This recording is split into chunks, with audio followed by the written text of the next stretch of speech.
Okay, तो last time हम लोगों ने जेड स्कोर के बारे में बात करी थी कि जेड स्कोर के थ्रू हम लोग कैसे आउटलायर का डिटेक्शन करते हैं। आज हम कुछ और एल्गोरिदम्स देखेंगे जिनकी मदद से हम लोग आउटलायर डिटेक्ट कर सकते हैं। ठीक है।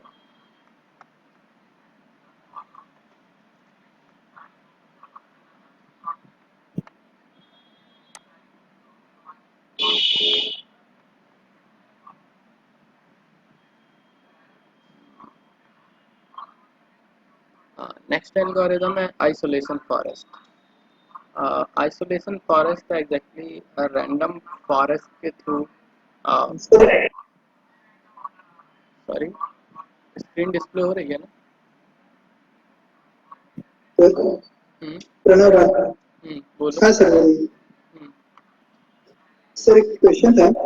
बोलो। हम जब कुछ ये जो नॉर्मल डिस्ट्रीब्यूशन का जो अभी डेट क्लास में या फिर हम कहीं पर करते आवाज़ हैं, नहीं क्लियर आ रही है। तो उस टाइम हमें इसे पता है कि हेलो, आवाज़ क्लियर नहीं आ हेलो, रही है पुनः।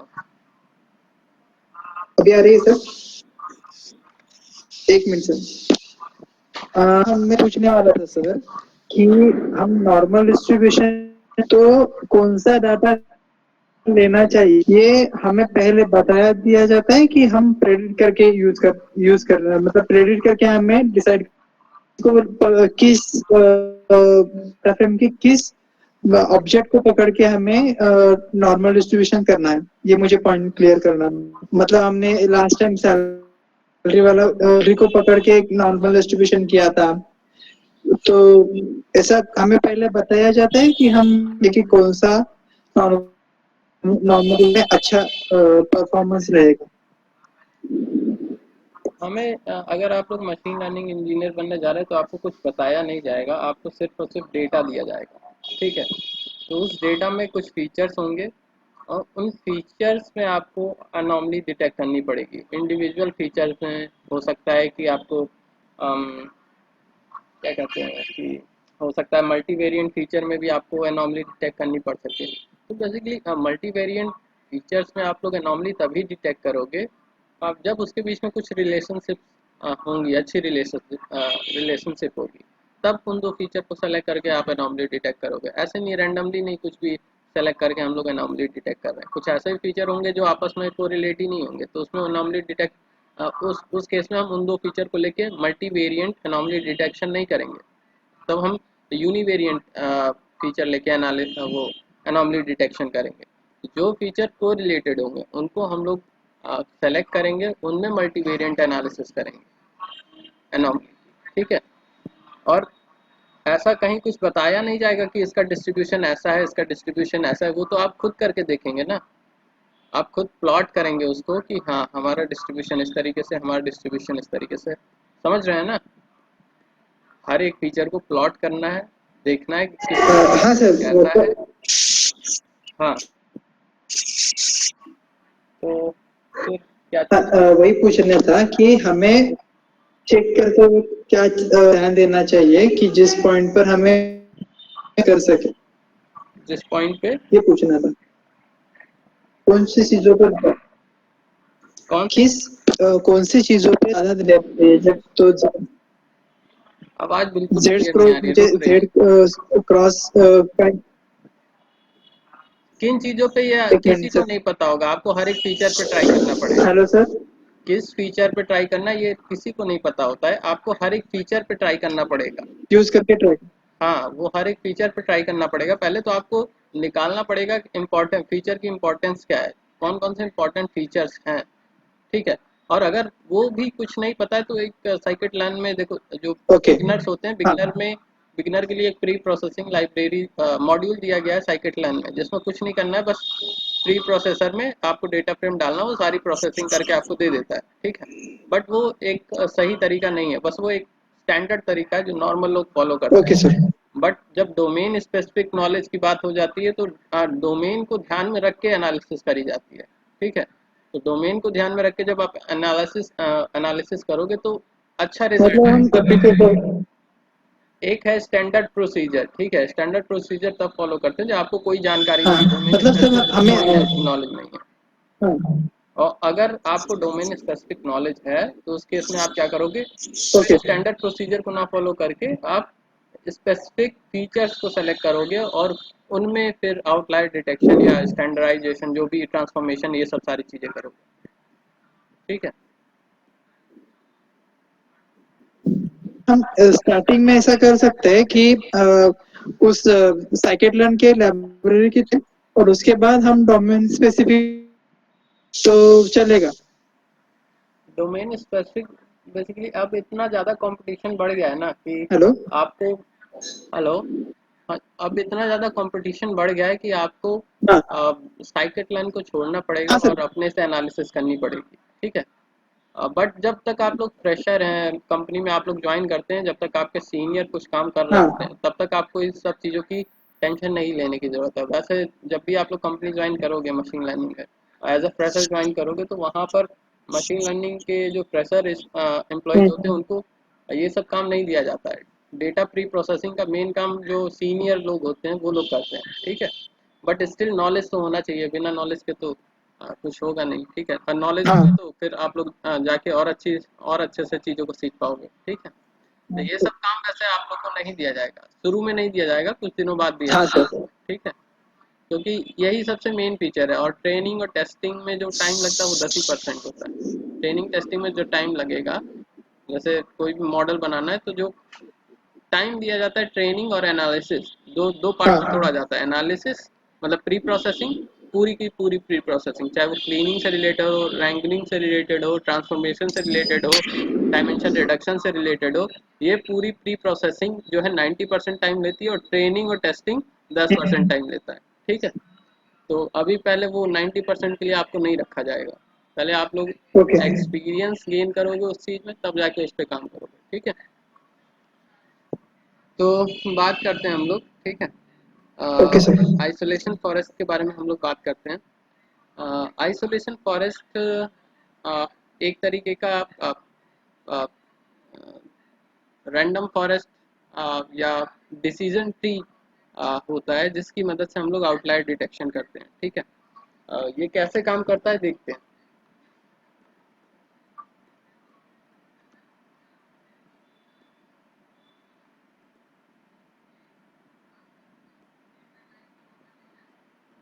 सपोज हमारे पास कुछ डेटा पॉइंट्स हैं,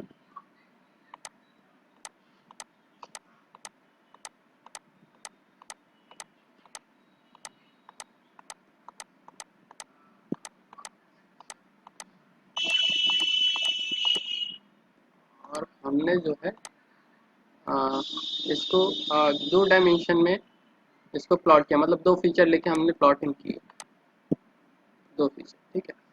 तो आइसोलेशन फॉरेस्ट में हम लोग क्या करते हैं, एक एक पॉइंट को चेक करते हैं कि वो आउटलायर है कि नहीं है, ठीक है। आउटलायर है कि नहीं है, कैसे चेक करेंगे। पहले एक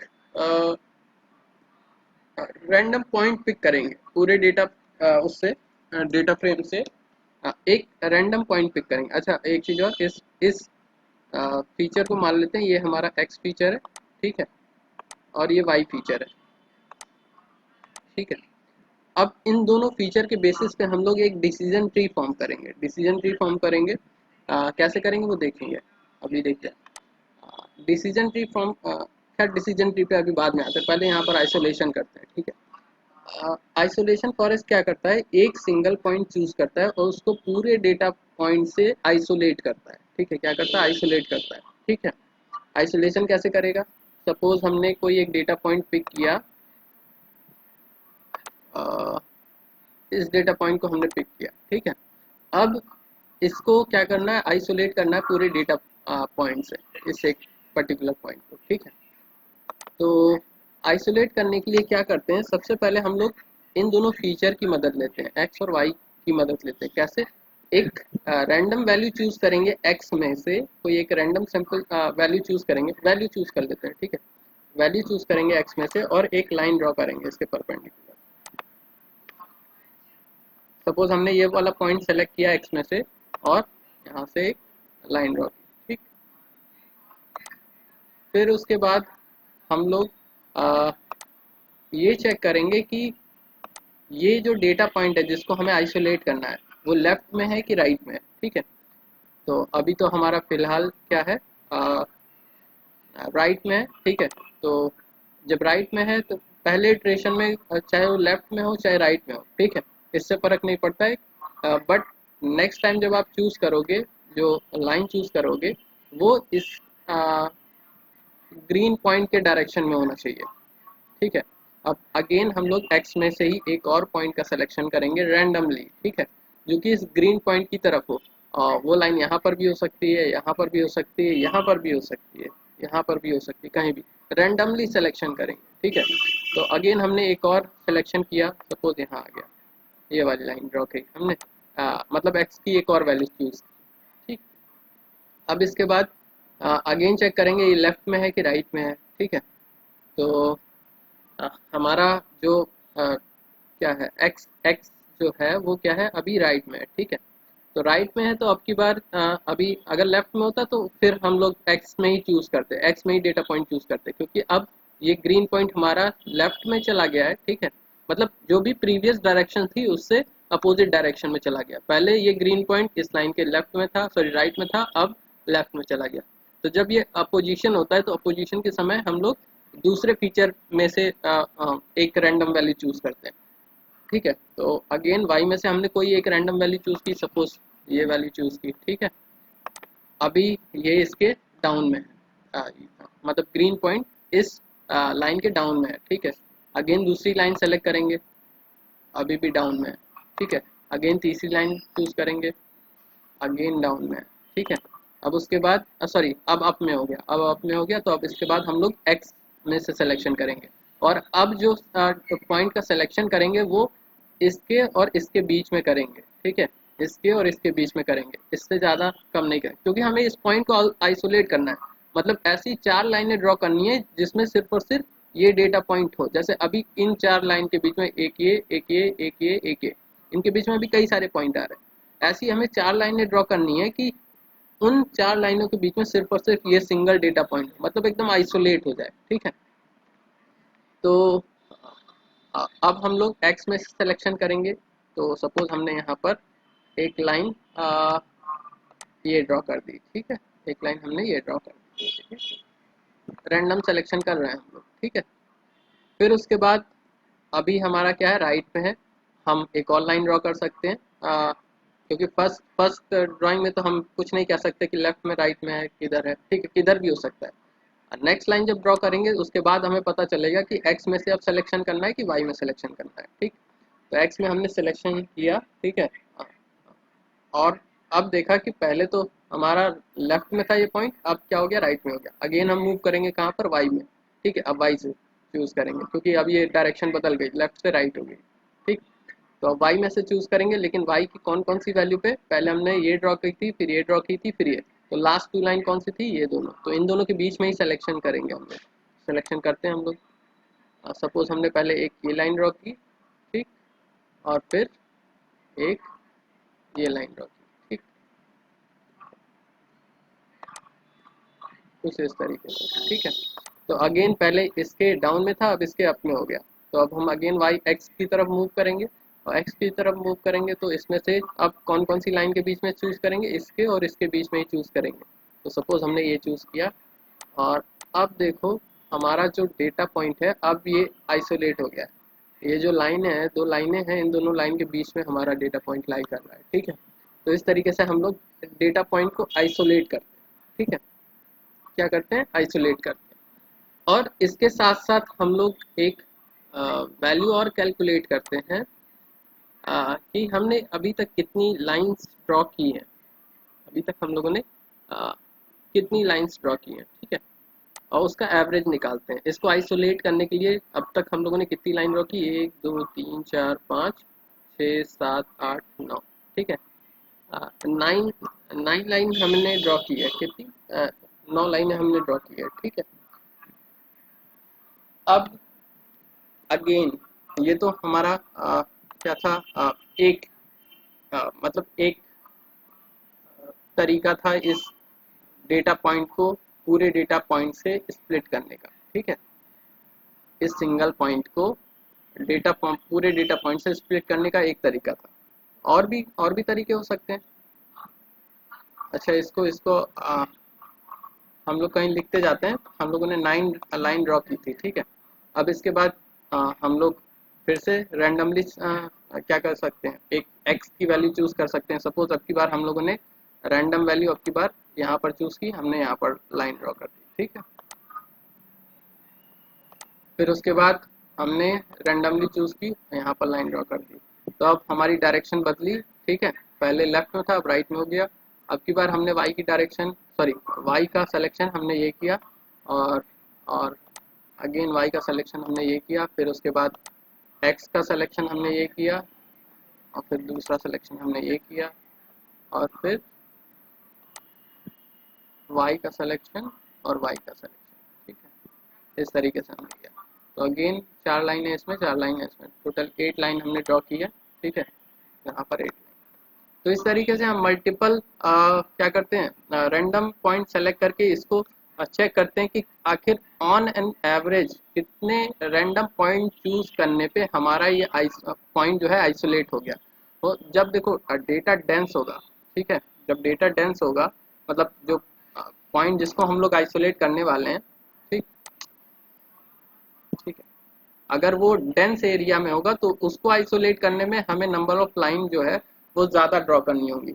या इसको नंबर ऑफ लाइन नहीं बोलते हैं, इसको बोलते हैं नंबर ऑफ स्प्लिट बोलते हैं, ठीक है। क्या बोलते हैं, नंबर ऑफ स्प्लिट बोलते हैं, ठीक है। अब अगर कोई एनोमलस पॉइंट होगा तो उसको क्या कहते हैं, अ, उसको सेपरेट आइसोलेट करने के लिए हमें कम नंबर ऑफ लाइन का यूज़ करना पड़ेगा। जैसे सपोज एक्स इसको हमें इस वाले पॉइंट को अब हमें क्या करना, आइसोलेट करना है।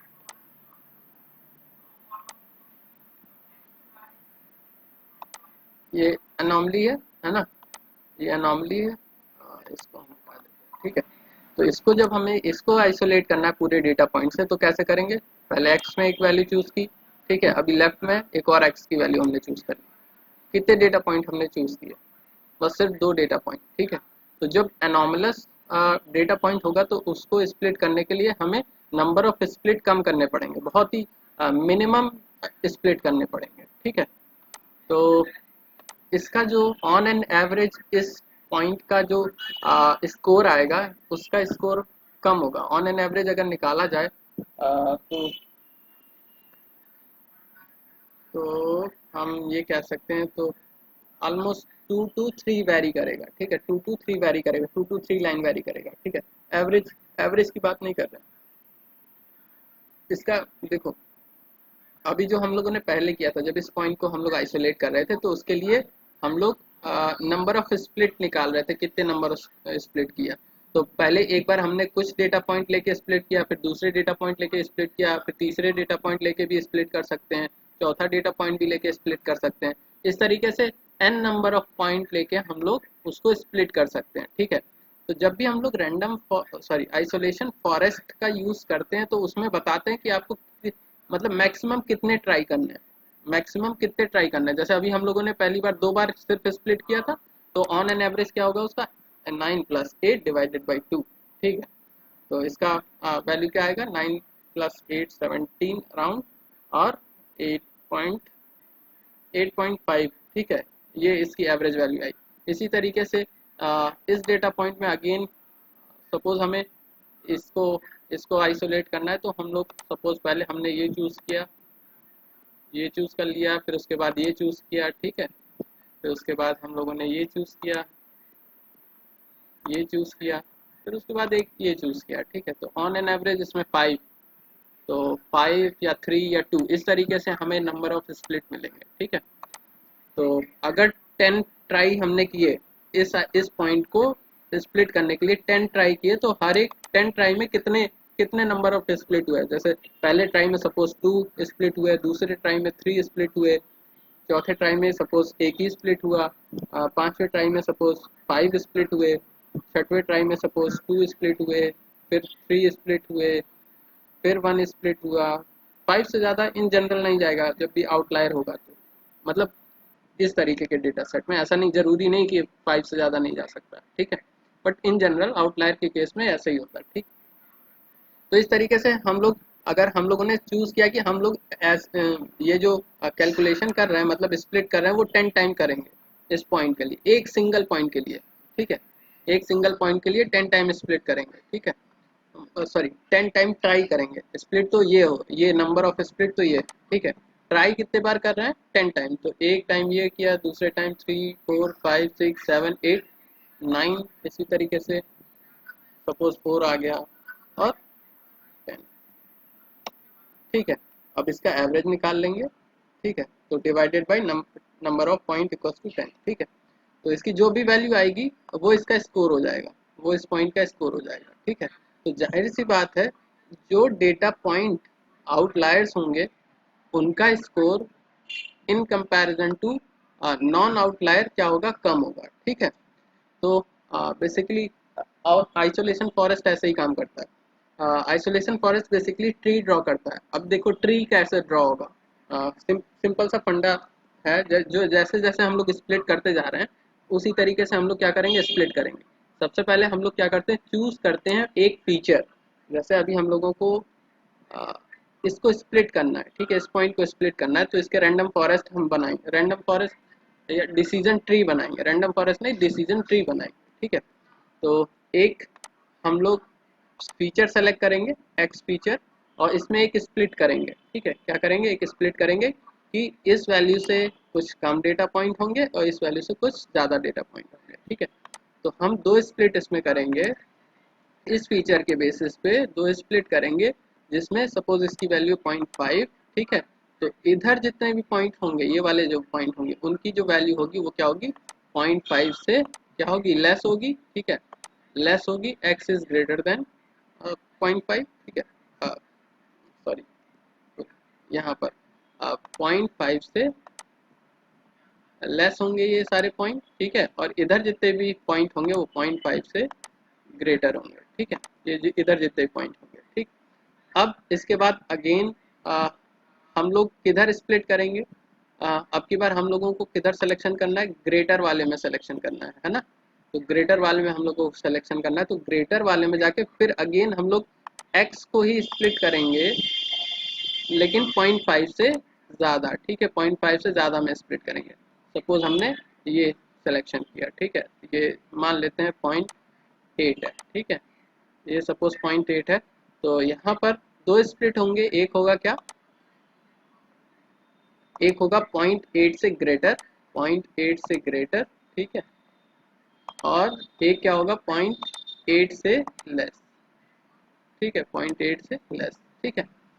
अब अगेन हम अब अच्छा, हर एक स्प्लिट में हम लोग चेक करते रहेंगे कि आइसोलेट हुआ कि नहीं, आइसोलेट हुआ कि नहीं, आइसोलेट हुआ कि नहीं। तो अब यहाँ पर हमारा आइसोलेट हो गया, तो अब इसके आगे हम लोग नहीं जाएंगे, ठीक है। तो यही हम लोग डिसीजन ट्री फॉर्म करते हैं, क्या करते हैं, डिसीजन ट्री। अभी तो हम लोगों ने सिर्फ एक्स के बेसिस पे ही स्प्लिट कर लिया है ना, जब दोनों फीचर लेके चलेंगे, सपोज मान लेते हैं दोनों फीचर लेके चलते हैं, ठीक है, तो उस केस में देखो कैसे ट्री बनेगा हमारा। हम लोग सपोज पहले 0.5 पे स्प्लिट करते हैं, फिर उसके बाद x की वैल्यू 10 ले ले रहे हैं, मतलब 1 ले ले रहे हैं, ठीक है। तो इस केस में हमारा अभी तो आइसोलेट नहीं हुआ है, अभी तो आइसोलेट नहीं हुआ है, ठीक है। तो आ, इसको यहाँ पर हम लोग लेंगे क्या, पॉइंट, पहले तो स्प्लिट किया गया हमारा 0.5 पे, मतलब ये 0.5 से लेस है, और ये क्या है 0.5 से ग्रेटर है, ठीक है। अब उसके बाद क्या करना है, हमें अगेन स्प्लिट करना है, ये वाली लाइन स्प्लिट करनी है, ठीक है। तो x को अगेन हम स्प्लिट करेंगे दो पार्ट में, एक तो होगा ये अगर 0.1 है, ये 0.5 था और ये हमारा 1 है, तो उस केस में हम क्या करेंगे, 1 से ग्रेटर और 1 से लेस, ठीक है, 1 से ग्रेटर और 1 से लेस, तो ये हो गया 1 से ग्रेटर, ठीक है, और ये क्या हो गया 1 से लेस, ठीक है। और एक चीज़ और याद रखना कि यहाँ पर हमारा ये जो होगा लीफ नोड हो जाएगा, क्योंकि 1 से ग्रेटर कोई पॉइंट नहीं है, ठीक है, 1 से ग्रेटर कोई पॉइंट नहीं, तो ये लीफ नोड हो गया। आगे फर्दर ये स्प्लिटिंग पॉसिबल नहीं, जैसे यहाँ से यहाँ स्प्लिटिंग पॉसिबल है, यहाँ स्प्लिटिंग पॉसिबल नहीं है, ठीक है। तो आ, अच्छा, ये चीज़ हम लोग इस तरफ लेफ्ट साइड कैसे मेजर कर रहे हैं कि हम लोग, हमको लेफ्ट साइड ही ग्रो करना है, वो हम लोग जब इस पॉइंट को हम लोगों ने ड्रॉ किया, ये वाली लाइन ड्रॉ की, तो हम चेक करेंगे कि जो ये पॉइंट है उसकी एक्स वैल्यू मतलब इससे बड़ी है कि इससे छोटी है, तो इससे बड़ी होगी तो हम लेफ्ट साइड स्प्लिट करेंगे, मतलब लेफ्ट साइड में जाएंगे, और इससे इस पॉइंट से छोटी होगी, सपोज एक ग्रीन पॉइंट इधर होता है तो हम लोग राइट साइड में ग्रो करते हैं, ठीक है, राइट साइड में, इस साइड में ग्रो करते हैं, ठीक। अब उसके बाद हमारा दोनों फीचर तो क्या कहते हैं, सॉरी, एक फीचर तो हम लोगों ने कर लिया, ठीक है, और जैसे ही डायरेक्शन बदली तो हम दूसरे फीचर पे जाते हैं। तो अब y में हम लोग एक रैंडमली पॉइंट सेलेक्ट करेंगे, तो सपोज हमने एक y में रैंडम पॉइंट हमने सेलेक्ट किया, ठीक है। तो अब की बार जो स्प्लिट होगा, अब की बार जो स्प्लिट होगा, देखो इसमें तो हम मूव नहीं करेंगे, हम किस में करेंगे, इस साइड में मूव करेंगे, ठीक है। अब की बार जो स्प्लिट करेंगे वो y के बेसिस पे करेंगे, ठीक है, y के बेसिस पे स्प्लिट करेंगे, सपोज ये 0.5 है और ये 1 है, ठीक है। तो हमने 0.5 पे स्प्लिट किया, इसमें दो स्प्लिट बनेंगे, एक तो हो गया 0.5 से लेस और एक 0.5 से ग्रेटर, ठीक है। अब इसके बाद हमें किधर मूव करना है, कैलकुलेट करेंगे डिस्टेंस, मतलब इसकी वाई डिस्टेंस कैलकुलेट करेंगे कि अगर ये अपर साइड में है तो हम लोग अपर साइड मूव करेंगे, मतलब 0.5 से ग्रेटर साइड मूव करेंगे, ठीक है। तो 0.5 से ग्रेटर साइड हम लोग मूव करते हैं, तो कहाँ आएंगे हम लोग, हाँ, ठीक है। तो अगेन हम y पे स्प्लिट करेंगे क्योंकि अभी हमारी डायरेक्शन चेंज नहीं हुई, तो y पे स्प्लिट करेंगे, और y के स्प्लिट में सपोज हम लोगों ने एक लाइन सेलेक्ट करी 0.8, ठीक है, क्या सेलेक्ट की 0.8, ठीक है, 0.8 पे हम लोगों ने सेलेक्ट की, ठीक। तो यहाँ पर हम लोग 0.8, अच्छा ये पॉइंट रैंडमली चूज कर रहे हैं, कुछ फिक्स वैल्यू नहीं है, ठीक है, लेस और 0.8 से ग्रेटर, ठीक है। तो अब की बार ये पॉइंट किधर है, लोअर साइड में है, तो लोअर साइड के लिए ये वाला लेस देन वाली वैल्यू को हम लोग स्प्लिट करेंगे, लेकिन क्योंकि डायरेक्शन चेंज हुई है तो हम स्प्लिट किसके बेसिस पे करेंगे, एक्स के बेसिस पे करेंगे, ठीक है। तो हम लोग एक्स के बेसिस पे स्प्लिट करते हैं, और सपोज हमने एक रैंडम वैल्यू चूज की ये, ठीक है। अब इस केस में हमारा फाइनल स्प्लिट हो गया, ये आइसोलेट हो गया है, ठीक है। तो ये वैल्यू है सपोज 0.7, ठीक है, 0.7, तो 0.7 से लेस, 0.7 से लेस और 0.7 से हमारा क्या ग्रेटर, ठीक है। अब 0.7 से ग्रेटर ही है हमारा, और यहीं पर हमें क्या मिल गया, ये पॉइंट आइसोलेट हो गया, ठीक है, पॉइंट, सॉरी, इसमें नहीं, इसमें नहीं, किसमें, इसमें 0.7 से ग्रेटर में हमें आइसोलेट हो गया, ठीक है, हमारा आइसोलेट हो गया, ठीक है। तो यही अब देखेंगे कि जो अभी हम लोग कैलकुलेट किए थे 9, वो एग्जैक्टली क्या थी, इसकी पाथ लेंथ थी, हम लोगों ने शुरू कहाँ से किया था और कहाँ तक गए थे, तो ये इसकी पाथ लेंथ है एग्जैक्टली, ठीक है। तो अभी तो हम पिछली बार जो स्प्लिट किया था वो डिफरेंट किया था, तो इसलिए यहाँ पर 9 आया था, तो फिलहाल हम लोग इसको स्प्लिट कर रहे थे, इसके केस में क्या आया, 1 2 3 4 5, ठीक है, तो 5 पॉइंट्स आए हैं, ठीक है, और नंबर ऑफ लाइन कितनी है, 5 ही, ठीक है। तो इस तरीके से हम लोग क्या करते हैं, एक पॉइंट को आइसोलेट करते हैं, जिस तरीके से हम लोगों ने रैंडम सिलेक्शन वन टाइम किया है, ठीक है। अब की बार कोई दूसरी वैल्यू चूज करके हम लोग स्प्लिट करेंगे, अगर हम लोगों ने टोटल ट्री डिफाइन किया है, इस तरीके से टोटल हमने 10 ट्री डिफाइन किया, मतलब 10 ट्राई करना चाहते हैं हम लोग, तो इसी तरीके से फिर एक और ट्री हम ड्रॉ करेंगे, ठीक है, एक और ट्री ड्रॉ करेंगे कुछ और वैल्यू के साथ, ठीक है, और उसमें देखेंगे स्प्लिट हुआ कि नहीं हुआ, फिर उसके बाद एक और ट्री ड्रॉ करेंगे, अगर 10 ट्राई किए तो 10 ट्री ड्रॉ करेंगे, ठीक है, जितने ट्री ड्रॉ करेंगे, मतलब जितने हम लोग ट्री बताएंगे उतने ट्री ड्रॉ करेंगे, ठीक है। अब हर एक ट्री से पाथ लेंथ निकाली जाएगी, उसको सम किया जाएगा और एवरेज निकाला जाएगा, ठीक है। तो वही एवरेज क्या हो जाएगा, उस पर्टिकुलर पॉइंट का स्कोर हो जाएगा, ठीक है। लेकिन आइसोलेशन फॉरेस्ट में जो साइकेट है, आइसोलेशन फॉरेस्ट का फॉर्मूला थोड़ा सा अलग है, बेसिकली अगर एवरेज लेंथ निकाली जा रही तो पॉजिटिव में होनी चाहिए, ठीक है, पॉजिटिव में होनी चाहिए, बट साइकेट का फॉर्मूला आइसोलेशन फॉरेस्ट का कुछ और है, वो 2 to the power minus E H, 2 to the power minus of H of E और डिवाइडेड बाई सी आई, ठीक है। ये फॉर्मूला है जिसके चलते आइसोलेशन फॉरेस्ट की स्कोर जो है निगेटिव में आ सकती है, और इस फॉर्मूला में जो एच ई है, वो एवरेज लेंथ है ओवरऑल जितने भी रैंडम रैंडम फॉरेस्ट निकले हैं ओवरऑल। जो जो अभी हम लोग सम कर रहे थे ना, जैसे इसकी पाथ लेंथ कुछ हुई, इसकी पाथ लेंथ, इसकी पाथ लेंथ, सबकी पाथ लेंथ निकाली, ठीक है। और फिर जिस करंट, सपोज इसका हम लोग वो कर रहे हैं, ठीक है, इसका हम लोग वो कर रहे हैं, इस करंट में जो हमारा जो टी ड्रॉ हो रहा है वो ये हो रहा है, तो इसकी पाथ लेंथ क्या होगी, वो सी आई है, ठीक है। तो इसको इससे डिवाइड करते हैं तो जो वैल्यू निकलती है उस हिसाब से हमारे वैल्यू निगेटिव या पॉजिटिव होती है। तो आइसोलेशन फॉरेस्ट जो साइकेट लाइन का है वो हमारा ये फॉर्मूला है, ठीक। जिस वजह से हमारी जो स्कोर है वो निगेटिव में भी जा सकती है, ठीक।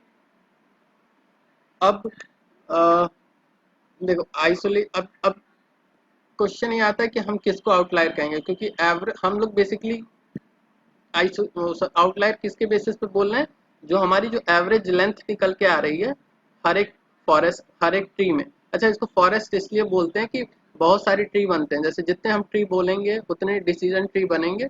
तो इस वजह से कई सारे ट्री मिल के एक फॉरेस्ट बनाते हैं, इसलिए इसको आइसोलेशन फॉरेस्ट बोलते हैं, ठीक है। तो हाँ, हम बात कर रहे थे किसकी, एवरेज लेंथ के बेसिस पे हम लोग किसी पर्टिकुलर पॉइंट को बोलते हैं कि ये पर्टिकुलर पॉइंट आउटलायर है कि नहीं है, ठीक है। तो हो सकता है इस पॉइंट की average isolation sorry average length जो है 2 आए या 3 आए, 4 आए, निगेटिव में आ सकती है, ठीक है, कुछ भी हो सकती है। तो हमें एक बाउंड्री डिसाइड करनी होती है कि अगर एवरेज लेंथ इससे ज़्यादा है तो वो आउटलायर नहीं है, इससे कम है तो आउटलायर, ठीक है। हमें ये डिसाइड करना होता है जिसके और और ये डिसाइड कैसे करते हैं हम लोग एल्गोरिदम में, एक कंटामिनेशन पैरामीटर होता है। कंटामिनेशन पैरामीटर से हम लोग डिफाइन करते हैं कि कोई पर्टिकुलर आउटलायर, कोई पर्टिकुलर वैल्यू आउटलायर है कि नहीं, ठीक है। तो जिसकी वैल्यू 0 to 1, 0 to 1 लाई करती है, तो जितना कम कंटामिनेशन होगा, कंटामिनेशन की वैल्यू 0 to 1 के बीच में होगी, जितना कम वैल्यू हम डिफाइन करेंगे उतने कम आउटलायर हमें मिलेंगे, ठीक है। इसका मतलब क्या है, कम आउटलायर का इन द सेंस क्या है कि आ, मतलब अगर एवरेज लेंथ बहुत ही कम आ रही है तो उस केस में ही हम उसको क्या कहेंगे, आउटलायर कहेंगे। सपोज ये पॉइंट था, ठीक है, सपोज यहाँ पर एक कोई पॉइंट था, तो हो सकता है कि इसकी जो एवरेज लेंथ इससे क्या हो, ज़्यादा होगी, ठीक है। क्यों, क्योंकि ये इन डेंस पॉइंट के पास में है, ठीक है। तो जितना ज़्यादा दूर जाएगा उसकी एवरेज लेंथ उतनी कम होती जाएगी, और इसी वजह से उसका कंटामिनेशन क्या होता जाएगा, कम होता जाएगा। तो जितना ज़्यादा कंटामिनेशन आप डिफाइन करोगे उतने ज़्यादा आपको आउटलायर मिलेंगे, जितना कम कंटामिनेशन डिफाइन करोगे उतने कम वो आपको आउटलायर मिलेंगे, ठीक है। वो डिपेंड करता है कि आप अपने पूरे डेटा पॉइंट में कितने आउटलायर चाहते हैं, 5% चाहते हैं, 2% चाहते हैं, 3% चाहते हैं। तो आपको कंटामिनेशन की वैल्यू सेट कर करके बार बार देखना पड़ेगा कि अभी हमारे डेटा सेट में कितने आउटलायर इसने बताए आइसोलेशन फॉरेस्ट में। फिर कंटामिनेशन की वैल्यू बढ़ाई, फिर वो बताएगा कि कितने कितने अभी डेटा पॉइंट आपके में आए हैं, ठीक है, मतलब पूरे डेटा सेट में, ठीक है। तो कंटामिनेशन की वैल्यू चेंज करेंगे, मतलब अगर 5% चाहिए तो 0.5 के अराउंड सेट कर सकते हैं, ठीक है, 0.5 के अराउंड। या जब आप 0.5 सेट करोगे तो वो जब बताएगा कि इतने अब आपके आउटलायर हैं, तो उसी हिसाब से आप चेंज भी कर सकते हो। जरूरी नहीं कि 0.5 भी होगा या 0.2 हो सकता है। कभी कभी ऐसा भी होता है 0.1 में ही आपको 5% मिल जाते हैं, ठीक है। तो ये कुछ फिक्स नहीं है, ये बस आपको कैलकुलेट करना है कि अभी उसने कितने डेटा पॉइंट बताए आउटलायर, उसका बस परसेंटेज निकाल लेना है कि ओवरऑल डेटा पॉइंट का ये कितना परसेंट है। तो 5% है तो चलेगा, उतना ही आउटलायर, उससे ज़्यादा आउटलायर नहीं होते हैं इन जनरल डेटा सेट में, ठीक है। अगर बहुत ज़्यादा आउटलायर है तो फिर आपको डेटा कलेक्शन के प्रोसेस पे ध्यान देना चाहिए कि आपका डेटा कलेक्शन का प्रोसेस सही है कि नहीं है, ठीक है। तो आगे बढ़ते हैं हम लोग, अब इसका एग्जीक्यूशन देखते हैं।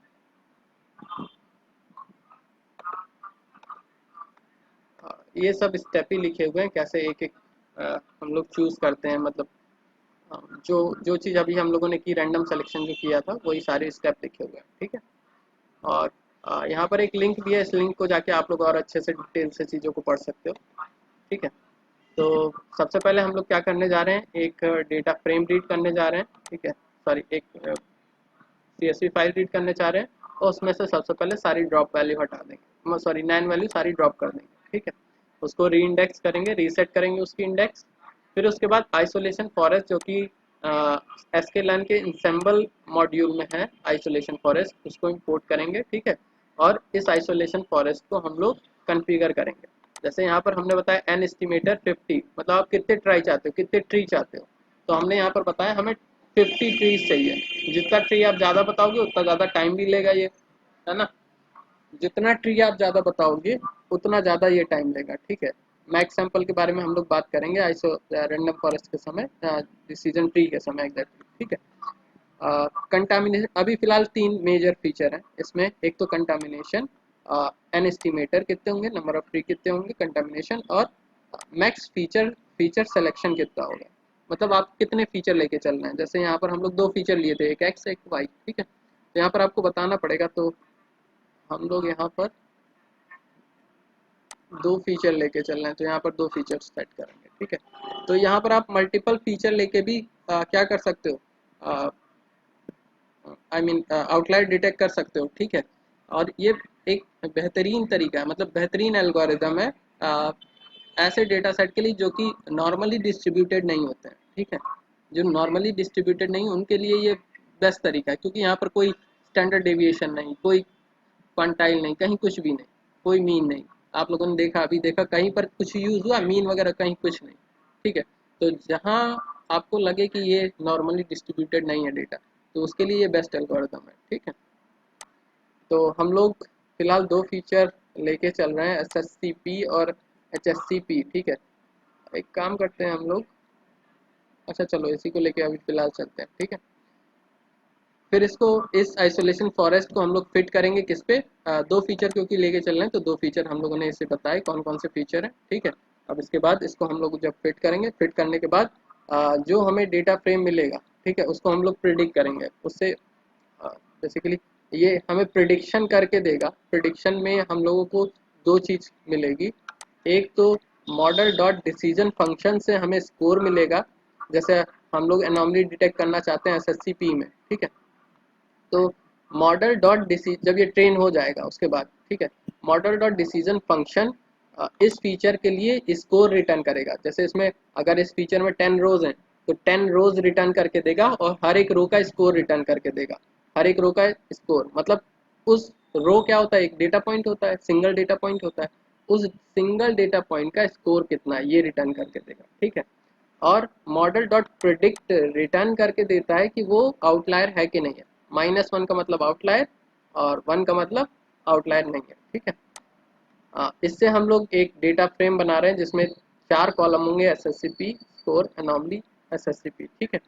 तो 4 कॉलम हम बना रहे हैं। एक में तो जो एक्चुअल वैल्यू होगी एसएससीपी में, मतलब जो परसेंटेज होगा इस डेटा फ्रेम से, जैसे ये प्लेसमेंट का रिकॉर्ड है तो उसमें हाई स्कूल में कितने परसेंटेज है वो रिकॉर्ड होगा। स्कोर में इस एसएससीपी के हर एक रो के करस्पॉन्डिंग उसका स्कोर होगा। और फिर तीसरे सॉरी कॉलम है, ये कॉलम है, ठीक है। तीसरे कॉलम में वो बताएगा कि एनॉमली है कि नहीं है। इसी तरीके से चौथे कॉलम में एचएससीपी होगा, ठीक है, एचएससीपी, ठीक है। तो अभी क्योंकि हम लोग सिर्फ और सिर्फ एनॉमली किस में डिटेक्ट कर रहे हैं, एसएससीपी में, तो इसी की एनॉमली और स्कोर हमने प्लॉट किया। वैसे एचएससीपी को भी हम लोग प्लॉट कर सकते हैं। फिलहाल इसको हम लोग एग्जीक्यूट कराते हैं। Max feature must be in, okay okay,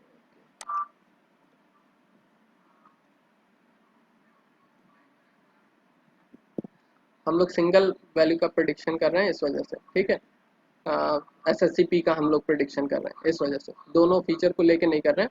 हम लोग सिंगल फीचर का प्रिडिक्शन कर रहे हैं कि उसमें एनॉमली है कि नहीं, इसलिए वहाँ पर मैक्स फीचर 1 किया है, ठीक। तो जब 2 करने हो तो 2 करेंगे, तो उसके इसमें एक फीचर और एक्स्ट्रा ऐड करेंगे इसमें डेटा फिट में, ठीक है, डेटा उसमें।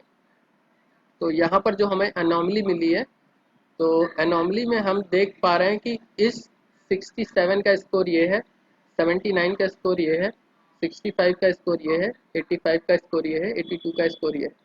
तो जितने भी निगेटिव स्कोर हैं उनका उनकी वैल्यू एनॉमली में बता रहा -1, मतलब एनॉम जिसमें एनॉमली की वैल्यू -1 है, मतलब ये क्या है हमारे लिए एनॉमली है, ठीक है, ये क्या है एनॉमली है। 1 का मतलब नॉर्मल डेटा पॉइंट है और -1 का मतलब एनॉमली है, ठीक है।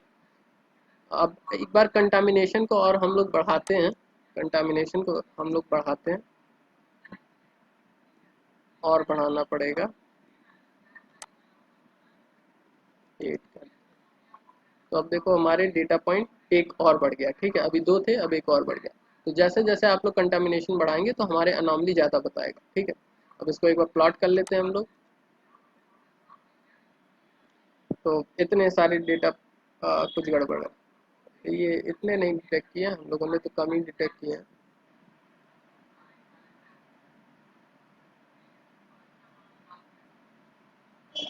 अच्छा sorry, D F dot head किया हुआ है, ये डी एफ डॉट हेड है। अब तो अनॉमली हमारी कम करना पड़ेगा यार। हाँ अब देखो हमें टोटल 148 में, हम लोग एक काम करते हैं एक्सट्रैक्ट भी कर लेते हैं तो हमें ज़्यादा क्लियर होगा। एनॉमली सारे पॉइंट को एक्सट्रैक्ट कर लेते हैं तो ज़्यादा क्लियर होगा। DG2,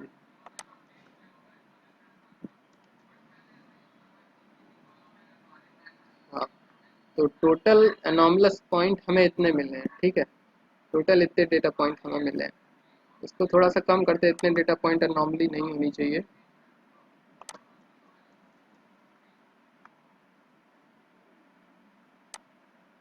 ठीक है,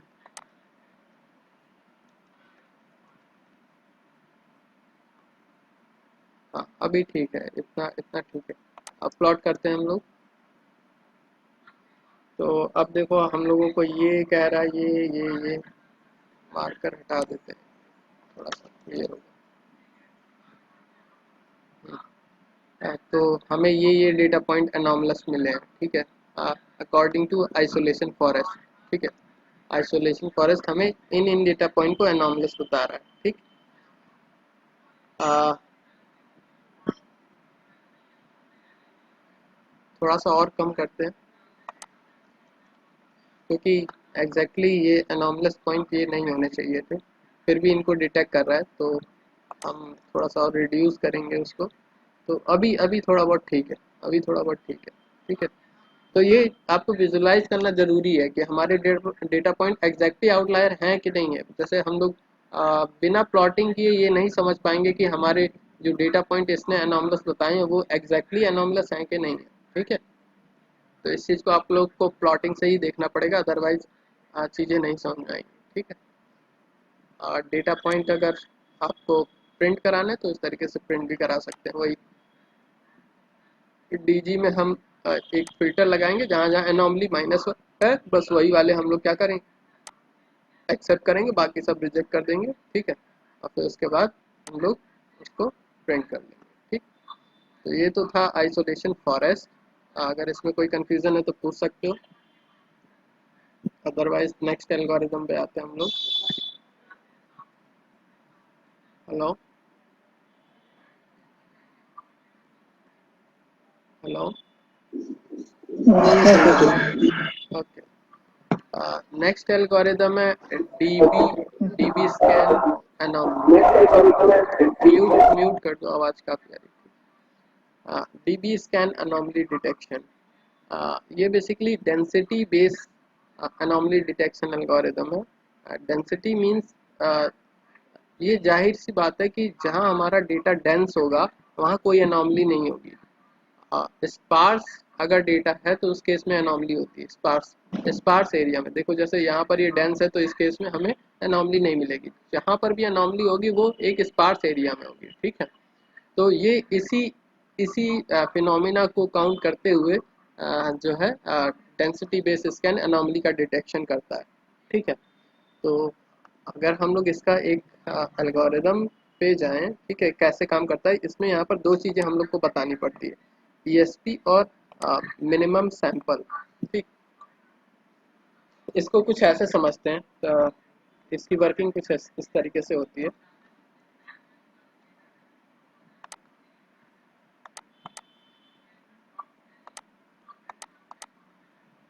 सपोज हमारे पास कुछ डेटा पॉइंट्स हैं,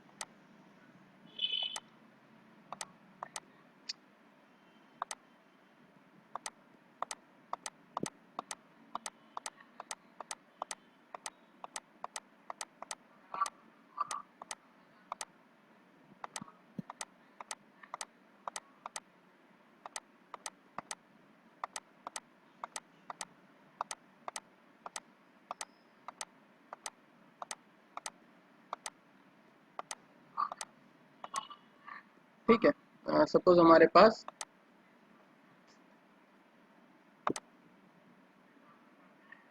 इस तरीके से हमारा डेटा पॉइंट है और दो फीचर अभी फिर लेके हम लोग चल रहे हैं, ठीक है, दो फीचर लेके चल रहे हैं, ठीक। सिंगल फीचर भी ले सकते हैं, कोई ऐसा ज़रूरी नहीं, ठीक। हमारे हमारे पास ये डेटा पॉइंट है। तो जो डीबी स्कैन है बेसिकली दो चीज़ों को लेके चलता है। एक है ईपीएस, ठीक है, ईपीएस और एप्सिलॉन एग्जैक्टली ये है, और है एक है मिनिमम सैंपल, दो चीज़ें, ठीक है। ईपीएस क्या होता है? ईपीएस एग्जैक्टली एक डिस्टेंस कह सकते हैं, ठीक है। डिस्टेंस होती है कि एक मिनिमम डिस्टेंस। अच्छा ठीक है, किसी दूसरे एंगल से समझते हैं, ठीक है। अभी हमने कहा कि जो डेटा पॉइंट्स हैं जिस जगह पर ज़्यादा डेंस होंगे वहाँ पर हमें एनॉमली नहीं मिलेगी, ठीक है। तो अब ये क्वेश्चन उठता है कि आखिर ये कैसे निकाला जाए कि ये डेटा पॉइंट मतलब ये एरिया, पर्टिकुलर एरिया क्या है, डेंस है, ये पर्टिकुलर एरिया स्पार्स है, ठीक है। मेन चीज़, मेन कॉन्सेप्ट ये है। तो अगर हम लोग एक रैंडम पॉइंट इसमें से चूज करते हैं इस पूरे डेटा पॉइंट से, और उसको चेक करना है कि वो एनॉमलस है कि नहीं है, ठीक है। तो हम क्या करेंगे, एक फिक्स लेंथ डिसाइड करेंगे कि अगर इस डेटा पॉइंट की डिस्टेंस इसके आसपास के 25, सपोज मान लेते 25 डेटा पॉइंट से डिस्टेंस, एवरेज डिस्टेंस, जैसे जितने इस आ, आ, ये हमारा सोर्स पॉइंट है, ठीक है, इसको एनॉमलस हमें डिटेक्ट करना है। तो हम क्या करेंगे, हम एक दो चीज़ें डिफाइन करेंगे। एक तो क्या, एक मिनिमम डिस्टेंस, मिनिमम डिस्टेंस, ठीक है, एक तो मिनिमम डिस्टेंस, और दूसरा नंबर ऑफ डेटा पॉइंट, ठीक है, नंबर ऑफ डेटा पॉइंट, ठीक है, दो चीज़ें डिसाइड करेंगे। और इस पॉइंट के जो डिस्टेंस आपने दिए उस डिस्टेंस के पेरी पेरी, सपोज हमने डिस्टेंस 1.5 दिए, ठीक है, मिनिमम डिस्टेंस, इस 1.5 के पेरी पेरी में चेक करेंगे कि जो हमने मिनिमम डेटा पॉइंट बताए हैं, सपोज हमने बता दिया मिनिमम डेटा पॉइंट 25, ठीक है। तो ये क्या करेगा, एल्गोरिदम क्या करेगा, इस पॉइंट से और डिस्टेंस सपोज हमने बता दिया कि 0.5, ठीक है, 0.5। तो जी या इस पॉइंट से 0.5 की एक पेरी पेरी ड्रॉ करेगा, ठीक है, एक पेरी पेरी ड्रॉ करेगा, ठीक। और इस पेरी पेरी के अंदर चेक करेगा कि क्या हमारे पास टोटल 25 डेटा पॉइंट हैं। इससे ज़्यादा चलेगा, इससे ज़्यादा चलेगा, इससे कम नहीं होने चाहिए, इससे कम नहीं होने चाहिए, ठीक है।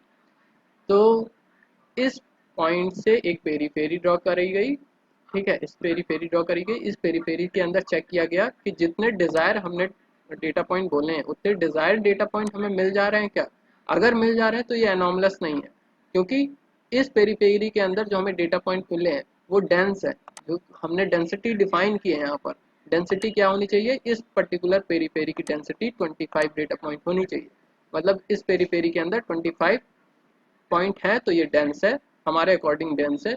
और अगर 25 डेटा पॉइंट नहीं है तो वो क्या है, स्पार्स है, ठीक है। तो इसी इसी चीज़ का एडवांटेज उठाते हुए डीबी स्कैन काम करता है। हर एक पॉइंट के लिए जितना भी हमने डिस्टेंस पास करी है, जितना भी डिस्टेंस पास करी है, ठीक है, उस डिस्टेंस का पेरी पेरी ड्रॉ करेगा, और उस पेरी पेरी के अंदर चेक करेगा कि 25 डेटा पॉइंट, मतलब जितने हम बताएंगे उतने डेटा पॉइंट ये चेक करेगा, ठीक है। तो अगर हमने 25 बताया तो यहाँ से 25 डेटा पॉइंट देखेगा कि इस पेरी पेरी के अंदर 25 डेटा पॉइंट हैं कि नहीं है। तो जैसे इसमें तो नहीं है, तो इसमें कहीं पर भी नहीं है ना, तो ये एक आउटलायर बन जाएगा। जिस पॉइंट के जिस पॉइंट के पेरी पेरी, पेरी पेरी कौन सी जो हमने डिफाइन की है, उस पेरी पेरी के अंदर डिजायर्ड डेटा पॉइंट नहीं आते हैं तो वो एक स्पार्स एरिया है, और उस पर्टिकुलर पॉइंट को हम लोग एनॉमली बताते हैं, ठीक है। तो क्या करते हैं, शुरू कैसे करते हैं हम लोग, सबसे पहले एक सिंगल पॉइंट चूज करते हैं, ठीक है, सिंगल पॉइंट चूज करेंगे, ठीक। सिंगल पॉइंट चूज करने के बाद सपोज हम लोगों ने ये पॉइंट चूज किया, ठीक है। सिंगल पॉइंट चूज करने के बाद हम लोग क्या करेंगे कि इस इस पॉइंट से हम लोग हर एक पॉइंट की डिस्टेंस कैलकुलेट करेंगे, हर एक पॉइंट की, क्योंकि हम पेरी पेरी इन जनरल तो हम लोग नहीं ड्रॉ कर सकते ना। जैसे कंप्यूटर में अगर ड्रॉ भी करेंगे तो उस केस में हमें हर एक पॉइंट की डिस्टेंस निकालनी पड़ेगी, कि देखना पड़ेगा कि उस पेरी पेरी के अंदर नहीं आ रहा है कि नहीं आ रहा है। तो उससे बेहतर क्या होगा कि आप इस पॉइंट की इस पॉइंट की डिस्टेंस हर एक पॉइंट से निकाल लीजिए, हर एक पॉइंट से, ठीक है। और चेक कर लीजिए कि क्या आपको ऐसे 25 पॉइंट मिल गए हैं, 25 पॉइंट मिल गए हैं कि जिनकी डिस्टेंस आपकी 0.5 से कम थी, 0.5 या 0.5 से कम थी, ठीक है। अगर ऐसे पॉइंट मिल गए तो इसको हम लोग छोड़ देंगे, आगे बढ़ेंगे, दूसरे पॉइंट के लिए कैलकुलेशन करेंगे। तो इस तरीके से हर एक पॉइंट के लिए हम लोग कैलकुलेशन करेंगे कि इस पॉइंट से हमारी जितने भी डेटा पॉइंट हैं उनकी उनमें हमें क्या ऐसे 25 डेटा पॉइंट मिले जिनसे डिस्टेंस जो थी 0.5 थी। ऐसे क्या हमें 25 पॉइंट मिल गए? नहीं मिले, तो उस केस में ये क्या हो जाएगा, हमारा आउटलायर हो जाएगा, ठीक है, ये आउटलायर, ठीक है। इसी तरीके से डीबी स्कैन हमारा काम करता है। आई होप सारी चीज़ें समझ में आ गई, ठीक है। तो क्या कर रहा है, बेसिकली डेंसिटी कैलकुलेट कर रहा है, ठीक है। और डेंसिटी सिंपल, वैसे डेंसिटी कई तरीके से कैलकुलेट करी जाती है। जैसे एक और हमारे पास एल्गोरिदम है, local factor outlier detection algorithm, जिसमें भी हम लोग डेंसिटी ही कैलकुलेट करते हैं, बट इस तरीके से नहीं। यहाँ पर सिंपल डेंसिटी कैलकुलेशन का एकदम सिंपल फॉर्मूला है, कुछ नहीं, बस हर एक पॉइंट से डिस्टेंस कैलकुलेट करनी है और चेक कर लेना है कि हमारे पास 20, मतलब डिस्टेंस कैलकुलेट करना है, उसको सॉर्ट कर देना है, सॉर्ट करने के बाद चेक कर लेना है 25 डेटा पॉइंट की डिस्टेंस अगर इस पर्टिकुलर डिस्टेंस से कम है तो वो एनॉमलस नहीं होगा, ठीक है। जो दूसरा आउटलायर है, जैसे ये क्या करता है, जो dB scan anomaly detection algorithm है, वो ग्लोबली आउटलायर डिटेक्शन करता है, जबकि अभी जो हमने नाम लिया local outlier, local factor outlier detector, वो लोकली भी आउटलायर को डिटेक्शन कर लेता है, ठीक है। इसके बारे में अभी बात करेंगे, है वो भी है अभी, ठीक है। तो ये ग्लोबली आउटलायर डिटेक्शन करता है, ठीक है। और ये भी एक अच्छा आउटलायर डिटेक्शन एल्गोरिदम है, बट कभी कभी ऐसा होता है कि आपके इनर डेटा पॉइंट में ही आउटलायर हो जाते हैं, ठीक है, कभी कभी ऐसा होता है, ठीक है। तो उस केस में एक सेकंड जरा होल्ड करना। Hello, hello, hello.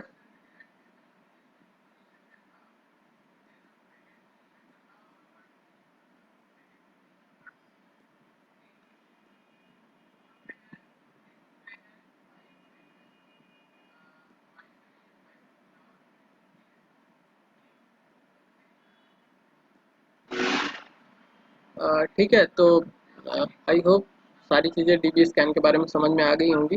तो अब कोड भी देख लेते हैं। तो बेसिकली ये ग्लोबल आउटलायर डिटेक्शन के लिए एक अच्छा एल्गोरिदम है, जबकि लोकल फैक्टर आउटलायर डिटेक्टर जो है वो लोकली डेटा पॉइंट को डिटेक्ट कर लेता है, ठीक है, लोकली आउटलायर्स को डिटेक्ट कर लेता है, ठीक है। बेसिकली वो डेंसिटी के नेचर के बेस पे आउटलायर का डिटेक्शन करता है, ठीक है। तो अभी उसके बारे में बात करेंगे। कोड पे आते हैं हम लोग। तो सबसे पहले हम लोगों ने डेटा रीड किया, ड्रॉप किया सारी नैन वैल्यू, री इंडेक्स किया, रीसेट किया इंडेक्स को। एक चीज़ और, यहाँ पर एक चीज़ हम बताना भूल गए, क्योंकि ये डिस्टेंस बेस है, ठीक है, ये डिस्टेंस बेस है। तो डिस्टेंस बेस की जितने भी एल्गोरिदम्स होते हैं मशीन लर्निंग के, उस केस में आपको डेटा को स्केल करना ज़रूरी होता है। क्यों स्केल करना ज़रूरी होता है? जैसे अभी हम लोगों ने दो फीचर पे हम लोगों ने ड्रॉ किया है, ठीक है, दो फीचर पे हम लोगों ने अ, ये डेटा पॉइंट को प्लॉट किया था। सपोज एक फीचर,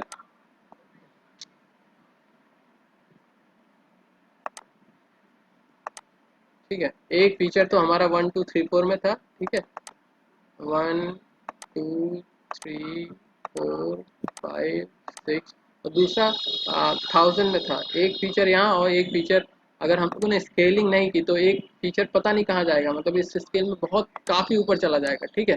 तो एक डेटा पॉइंट अगर यहाँ है तो दूसरा डेटा पॉइंट पता नहीं कहाँ होगा, ठीक है। तो क्योंकि हम लोग यूक्लिडियन डिस्टेंस के बेसिस पे, ये जो डिस्टेंस है, देखो यहाँ पर ये जो डिस्टेंस का कैलकुलेशन भी होता है, वो डिस्टेंस का कैलकुलेशन या तो मैनहट्टन डिस्टेंस होती है, जैसे हम लोगों ने अभी क्या किया था कि जिस तरीके से किया था ना, हर एक डेटा पॉइंट के लिए डिस्टेंस कैलकुलेट की थी, ठीक है। तो इसके बीच की डिस्टेंस दो तरीके से कैलकुलेट करी जा सकती है। एक तो इक्विलिडियन डिस्टेंस, जिसमें इसके डेटा पॉइंट और इसके डेटा पॉइंट के बीच में जो इक्विलिडियन डिस्टेंस का फॉर्मूला है, जो कि x1 माइनस एक्स टू का square plus y1 minus y2 का स्क्वायर और होल का स्क्वायर रूट, ठीक है। तो यूक्लिडियन डिस्टेंस वो होती है। इसी तरीके से एक मैनहट्टन डिस्टेंस होती है, ठीक है। मैनहट्टन डिस्टेंस में दो चीज़ें कैलकुलेट, जैसे दो चीज़ें कैलकुलेट करी जाती हैं, एक्स और वाई के बेसिस पे कैलकुलेशन किया जाता है कि, खैर ये थोड़ा सा लेंदी हो जाएगा। मैनहट्टन डिस्टेंस क्योंकि हमें डिस्कशन करना है, जिसके बारे में बाद में डिस्कशन करेंगे, ठीक है। बस इतना समझ लो कि अगर हम लोगों ने स्केलिंग नहीं की तो एक पॉइंट यहाँ होगा, एक पॉइंट पता नहीं कहाँ होगा, ठीक है। तो बिना स्केलिंग के ये एल्गोरिदम हमें अच्छा रिजल्ट नहीं देगा। इस वजह से अगर ये एक फीचर एक्स जो है 1 to 3 यूनिट में है, तो दूसरा फीचर भी 1 to 3 यूनिट में होना चाहिए, 1000 में नहीं होने चाहिए, ठीक है। तो प्री प्रोसेसिंग में स्केलिंग आपको करना ज़रूरी है कि ताकि दोनों फीचर को एक सेम स्केल में हम लोग ला सकें, ठीक है। तो सेम स्केल में लाने के लिए स्टैंडर्ड स्केलर हम लोग यूज़ करेंगे, साइकिट लाइन का स्टैंडर्ड स्केलर, जो कि जितने भी फीचर्स हैं सबको एक रेंज में ला के रख देगा, ठीक है। ये स्टैंडर्ड स्केलर भी हम लोगों को पढ़ना है, डेटा ट्रांसफॉर्मेशन में स्टैंडर्ड स्केलर भी पढ़ना है, तो ज़्यादा घबराने की ज़रूरत नहीं है, ठीक है। कि स्टैंडर्ड स्केलर का फॉर्मूला क्या होता है, कैसे ये स्केल कर देता है, ये सारी चीज़ें पढ़ेंगे। फिलहाल हम लोग एक बार प्रिंट करके देख ले रहे हैं कि हमारा डेटा स्केल होने के बाद कैसा दिखेगा, ठीक है।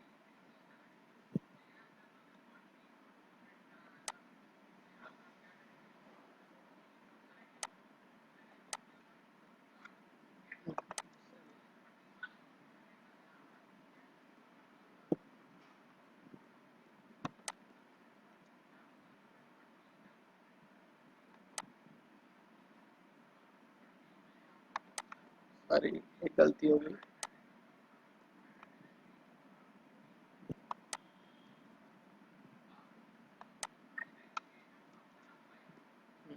हमारा डेटा माइनस माइनस समथिंग -2 या -3 से स्केल होगा, +2 या +3 के बीच में स्केल हो गया, ठीक है।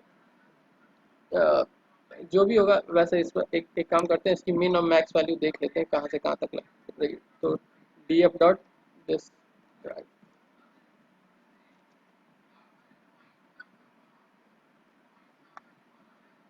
मिन वैल्यू -1.96 इसकी है, मतलब जो पहला कॉलम था मतलब डिग्री, और जो दूसरा कॉलम हमारा सैलरी है। डिग्री का परसेंटेज जो है मिनिमम ये है, और सैलरी -9.5, ठीक है। तो हमने एक सेम स्केल में क्या कर लिया, पूरे डेटा फ्रेम को स्केल कर लिया है, ठीक है। इसी तरीके से मैक्स वैल्यू 3.4 है और इसकी मैक्स वैल्यू 6.99, ठीक है।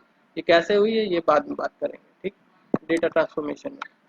तो हमने डेटा को स्केल कर लिया सेम स्केल में। अब इसके बाद हम लोगों को डीबी स्कैन एल्गोरिदम को इंपोर्ट करना है। तो इंपोर्ट हम लोग कहाँ से करेंगे,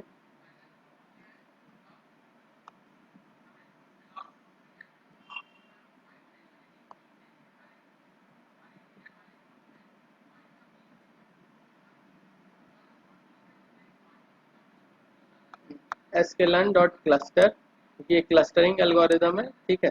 तो क्लस्टर डीबी स्कैन, ठीक। इंपोर्ट करने के बाद हम लोग क्या करेंगे, इसको कॉन्फ़िगर करेंगे, ठीक है। तो कॉन्फ़िगरेशन में दो चीज़ें बताना हमें ज़रूरी है। क्या क्या चीज़ें, एक तो जो यूक्लिडियन डिस्टेंस कितनी होनी चाहिए, और साथ ही साथ मिनिमम सैंपल कितने होने चाहिए एक एक पेरी पेरी के अंदर, या एक क्लस्टर के अंदर। उस पेरी पेरी को एग्जैक्टली क्लस्टर बोलते हैं, ठीक है। तो एक क्लस्टर के अंदर मिनिमम पॉइंट कितने होने चाहिए, ठीक है। कॉन्फ़िगर करने के बाद इसको हम फिट करेंगे, और फिट करने के बाद इसके लेबल्स हम लोग आइडेंटिफाई करेंगे। बेसिकली लेबल्स रिटर्न करेगा कि वो पर्टिकुलर पॉइंट अनॉमली है कि नहीं। तो -1 या 1, इन दोनों में से लेबल्स में यही दो वैल्यू होंगी, ठीक है। फिर उसके बाद हम लोग एग्जैक्टली अगर हमें काउंट करना है कि आई मीन एनॉमली पॉइंट कितने हैं और नॉर्मल पॉइंट कितने हैं, तो काउंटर एक फंक्शन है जो कि कलेक्शन लाइब्रेरी है। तो फ्रॉम कलेक्शन इंपोर्ट काउंटर हम लोग करेंगे, इंपोर्ट करके हम लोग काउंटर फंक्शन का यूज़ कर सकते हैं, जिसमें इस लेबल के अंदर जितनी डिस्क्रीट वैल्यू होंगी उनका काउंट बताएगा, ठीक है। तो 1 का भी काउंट बता देगा इस लेबल में से, ठीक है, और -1 का भी काउंट बता देगा। तो जितने भी -1 के काउंट होंगे वो सब क्या होंगे, अनॉमली होंगे। जितने +1 काउंट होंगे वो क्या होंगे, नॉर्मल डेटा होंगे, ठीक है। फिर उसके बाद आ, आ, कुछ नहीं, हम लोगों ने वैसे इसका कोई यूज़ नहीं है, हटा ही देते हैं,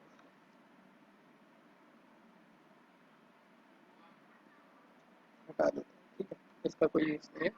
हाँ, फिर उसके बाद हम लोग क्या करेंगे कि सारे आउटलायर्स को फिल्टर करेंगे और आउटलायर नाम के एक डेटा फ्रेम में डाल देंगे और फिर इसको प्लॉट करेंगे। तो पहले हम लोग काउंटर पहले प्रिंट कराते हैं। काउंटर में हमें ये पता चला कि ज़ीरो और अच्छा ये डीबी स्कैन जो है हमें दो वैल्यू रिटर्न करके दे रहा है। जैसे अभी तक अभी ऊपर जो हमें वैल्यू मिली थी वो 1 और -1 में मिली थी। डीबी स्कैन हमें 0 और -1 रिटर्न करके दे रहा है। ठीक है, अलग अलग एल्गोरिदम है, सबकी अलग अलग स्ट्रेटजी है। वो 0 को आउटलायर बोल रहे हैं या -1 को आउटलायर बोल रहे हैं या 1 को आउटलायर बोल रहे हैं। ठीक है, तो डीबी स्कैन में -1 को आउटलायर बोल रहे हैं, नॉर्मल को 0 बोल रहे हैं। ठीक है, तो अगर जो हमारे लेबल्स हैं, लेबल्स में अगर 0 मिला है किसी पर्टिकुलर रो के करस्पॉन्डिंग तो वो नॉर्मल डेटा पॉइंट है, अगर -1 मिला है तो वो आउटलायर है। हमें यहाँ पर 3 आउटलायर मिले हैं। ठीक है, उन आउटलायर को हम लोग फिल्टर करके प्रिंट कराते हैं। यहाँ पर हम लोगों ने 3 वैल्यू प्रिंट करा, सॉरी हमें 3 वैल्यू यहाँ पर मिली। ठीक है, हम लोगों ने री इंडेक्स लग रहा है नहीं किया।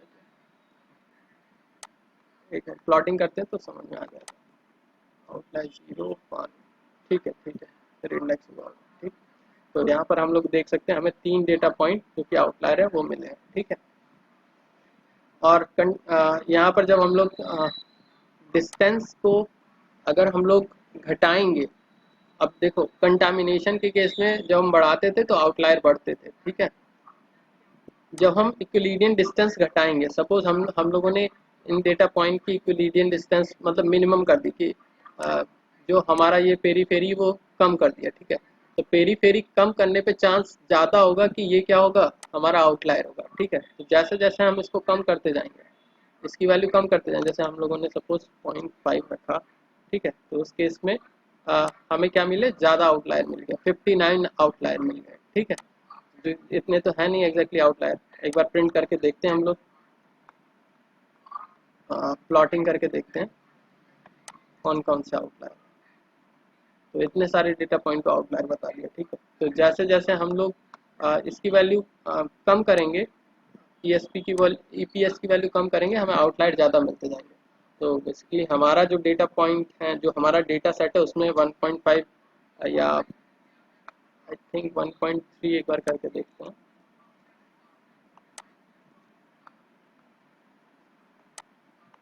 और अपलोड करते हैं। तो ऑलमोस्ट एक अच्छा रिजल्ट दे रहा है। ठीक है, एक अच्छा रिजल्ट दे रहा है, ये सभी आउटलायर ही हैं। ठीक है, ओके 8, सॉरी यहाँ पर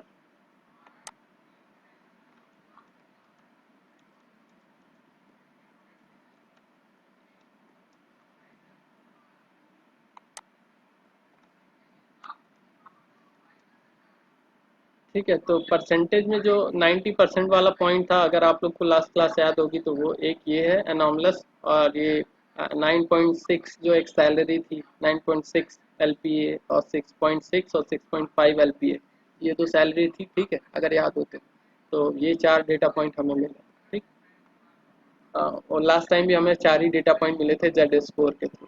ठीक, तो उसी तरीके से यहाँ पर इसने भी यही बताया। ठीक, तो ये सारी बातें थी डीबी स्कैन के बारे में। अगर इसमें किसी कोई कंफ्यूजन है तो पूछ सकता है।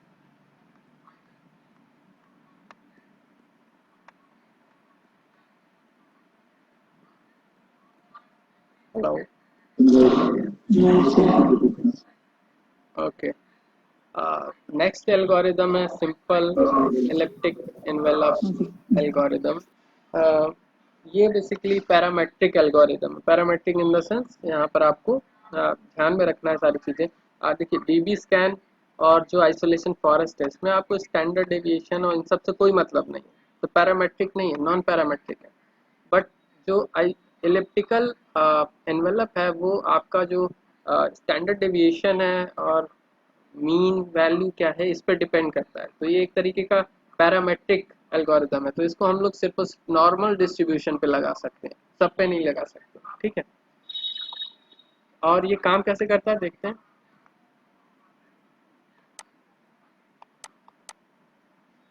सपोज कोई डेटा सेट है, उसका डिस्ट्रीब्यूशन कुछ इस तरीके से।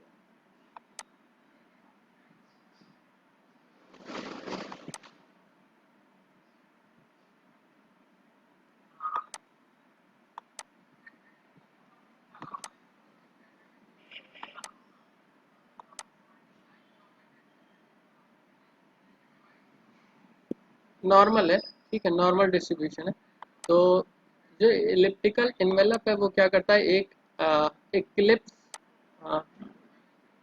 ड्रॉ करने की कोशिश, इक्लिप्स कह रहे हैं, इलिप्टेड ड्रॉ करने की कोशिश करता है जो कि इस डेटा पॉइंट के इस डिस्ट्रीब्यूशन के मैक्सिमम पॉइंट को कवर करे, ठीक है।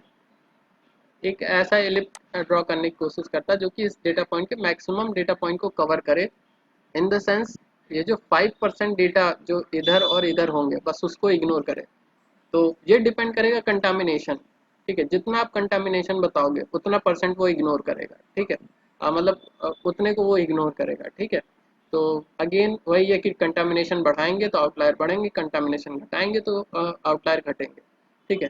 तो जैसे जैसे आप लोग कंटामिनेशन को घटाते जाएंगे तो ये नैरो होता जाएगा, ठीक है। कंटामिनेशन को घटाएंगे तो कंटामिनेशन को बढ़ाएंगे तो नैरो होता जाएगा, ठीक है।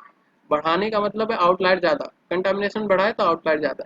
जब ये नैरो होगा, जब ये नैरो होगा तो उस केस में हमारे आउटलायर ज़्यादा हो जाएंगे, ठीक है। जब ये नैरो होता जाएगा तो आउटलायर ज़्यादा होते जाएंगे हमारे, ठीक है। तो ये एकदम सिंपल सा फंडा है, कुछ नहीं करता है ये, स्टैंडर्ड डेविएशन है, मीन पे डिपेंड करता है और एक ऐसा इलिप्ट ड्रॉ करने की कोशिश करता है जिसके अंदर ये सारे के सारे डेटा पॉइंट कवर हो जाए। तो बेसिकली इसकी एक रेडियस होगी, ठीक है, एक रेडियस होगी जिसके बेसिस पे वो क्या करेगा, जिसके बेसिस पे कैलकुलेट करेगा हर एक डेटा पॉइंट की डिस्टेंस, ठीक है। जैसे सपोज यहाँ पर डेटा पॉइंट आया तो इसकी डिस्टेंस कैलकुलेशन कर लेगा कि वो मतलब क्या ये इस इलिप्ट के अंदर आ रहा है कि नहीं आ रहा, ठीक है। जो इलिप्टिकल एरिया कैलकुलेशन का आप लोगों को फार्मूला पता होगा, ठीक है। तो उसी के बेसिस पे A square plus B square equals to 1 वो वाला, ठीक है। तो उसके बेसिस पे ये कैलकुलेट करेगा कि ये हर एक डेटा पॉइंट को कैलकुलेट करेगा कि ये इस इलिप्ट के अंदर आ रहा है कि नहीं आ रहा है। अगर आ रहा है तो वो नॉर्मल डेटा पॉइंट है, अगर नहीं आ रहा है तो वो क्या है, एक आउटलायर है, ठीक है। सिंपल है, इसमें कुछ भी फैंसी सा नहीं है, कुछ भी ट्रिकी सा नहीं है, ठीक है। तो इसमें कुछ ज़्यादा बताने के लिए नहीं, सिंपल है, नॉर्मल डिस्ट्रीब्यूशन पे एक इलिप्ट ड्रॉ करेगा और उस इलिप्ट के अंदर जितने डेटा पॉइंट आ रहे हैं वो हमारे क्या हो जाएंगे, नॉर्मल पॉइंट हो जाएंगे, और इस इलिप्ट के बाहर जितने भी डेटा पॉइंट हो रहे हैं वो क्या हो जाएंगे, अनॉमली हो जाएंगे, ठीक है। तो इसका कोड हम लोग देख लेते हैं। तो अगेन जैसा कि हम लोगों ने बात करी कि इसमें भी हम लोगों को जैसे आ, इसमें तो कोई कंटामिनेशन का कोई वो नहीं था, क्योंकि यहाँ पर हम लोग दो चीज़ें डिफाइन कर रहे थे, इसके बेसिस पे ही हमारा आउटलायर डिटेक्शन हो रहा था, ठीक है। आइसोलेशन फॉरेस्ट में हम लोगों को कंटामिनेशन बताना पड़ रहा था, ठीक है, कि आखिर कितने स्प्लिट में हम कहेंगे कि ये आउटलायर है कि नहीं है। इसी तरीके से जो इलेप्टिक इन्वेलप है यहाँ पर भी हमें बताना पड़ेगा, कंटामिनेशन बताना पड़ेगा कि कितने कंटामिनेशन में हम लोग कहेंगे कि आउटलायर है कि नहीं है, ठीक है। तो पहले हमने डेटा फ्रेम रीड किया, री इंडेक्स किया डेटा सेट को, और अगेन यहाँ पर भी हमें क्योंकि यहाँ पर भी स्टैंडर्ड डेविएशन और सारी चीज़ें हैं तो यहाँ पर भी हमें स्केल करना पड़ेगा, ठीक है। तो इलेक्ट्रिकल इन्वेलप के लिए आपको डेटा फ्रेम पूरे डेटा सेट को स्केल करना पड़ेगा, और स्केल करने के बाद अच्छा एक चीज़ और, इसको एग्जीक्यूट करने के बाद बताते हैं, ठीक है। तो और ये इलिप्टिकल इन्वेलप, फिर से बात करते हैं, ठीक है। पहले डेटा फ्रेम रीड किया, ड्रॉप एन किया, नैन वैल्यू हटाई, री इंडेक्स किया, स्टैंडर्ड स्केलर से स्केल किया डेटा सेट को, ठीक है। फिर ट्रांसफॉर्म किया डेटा फ्रेम को, तो फाइनल जो स्केल होकर ट्रांसफॉर्म होगा वो ये डीएफ है, ठीक है। फिर इलेक्ट्रिकल इन्वेलप आपका एस्केलन डॉट कोवेरियंस के अंदर आपको मिलेगा। बेसिकली ये कोवेरियंस के बेसिस पे फाइंड आउट करता है कि कौन सा कितना दूर है पॉइंट, ठीक है। तो एग्जैक्टली खैर ये चीज़ें हमें पढ़नी है, कोवेरियंस क्या होता है, ठीक है, कोरिलेशन क्या होता है, ये चीज़ें अभी जस्ट हम लोग स्टैंडर्डाइजेशन में हम लोग पढ़ेंगे, ठीक है। ये क्या होता है, कैसे कैलकुलेट किया जाता है, ठीक है। तो एस्केलन डॉट कोवेरियंस के अंदर इलिप्टिकल इन्वेलप है, और ये एक तरीके का कोवेरियंस एल्गोरिदम है, कोवेरियंस फाइंड आउट करने का एल्गोरिदम है जिसका यूज़ हम लोग आउटलायर के लिए कर लेते हैं, ठीक है। एग्जैक्टली आउटलायर के लिए नहीं, बट इसका यूज़ हम लोग कर लेते हैं, ठीक है। इसी तरीके से जो आपका डीबी स्कैन है, ये एक तरीके का क्लस्टरिंग एल्गोरिदम है, एग्जैक्टली ये कोई एनॉमली डिटेक्शन एल्गोरिदम नहीं है, ये क्या क्लस्टरिंग एल्गोरिदम है। इसको बस हम लोग एनॉमली डिटेक्शन के लिए यूज़ कर लेते हैं इसकी प्रॉपर्टी की वजह से। इसी तरीके से जो आइसोलेशन फॉरेस्ट है वो एक तरीके का क्लासिफिकेशन एल्गोरिदम है, और इंसेंबल एल्गोरिदम, क्लासिफिकेशन में भी इंसेंबल एल्गोरिदम है, तो ये इंसेंबल के अंदर आया है। ठीक है, तो ये सारे एल्गोरिदम हमें फिर से पढ़ने हैं कहीं ना कहीं, या तो क्लासिफिकेशन में पढ़ेंगे, या तो क्लस्टरिंग में पढ़ेंगे, या तो डेटा स्केलिंग में पढ़ेंगे, किसी न किसी में इन सबको दोबारा से हम लोग पढ़ेंगे। ठीक है, तो इंसेंबल का मतलब जब कई सारे मॉडल को मिला के हम लोग एक्यूरेसी निकालते हैं तो उसको इंसेंबलिंग बोलते हैं। ठीक है, तो इंसेंबल के अंदर ही आता है।